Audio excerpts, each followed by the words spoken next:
So let's suppose I'm thinking about a particular coffee cup that I might own that has a picture on it of a giraffe.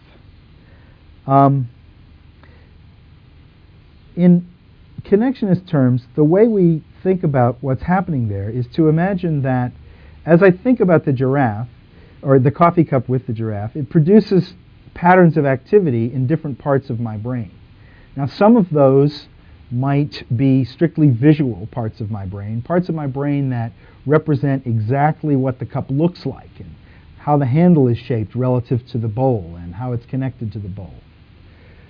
Other parts of that pattern might represent the thought that I'm having that I wish that cup was full of coffee because I could use another hit of caffeine right now. Another part of my brain might have a pattern of activation that represents the thought I have about this giraffe and the idea that that's a strange thing to be on a coffee cup.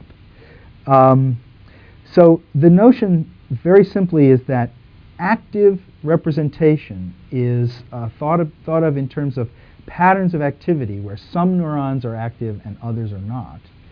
And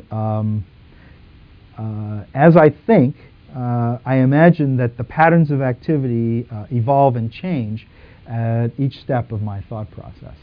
Given the idea that my active representations are patterns of activity, the question of, well, how do I get from one thought to the next comes up, and that's what the connections do. They carry me from one pattern to the next one. So the fundamental idea here is just that what takes us from one pattern of activation to the next one is the pattern of connections among the units. And we can see that in the model we already talked about, in that when the letter level activations begin to form, they in turn begin to produce the activations at the word level. So there's a sequence of thoughts there that's represented by the sequence of activations in the model.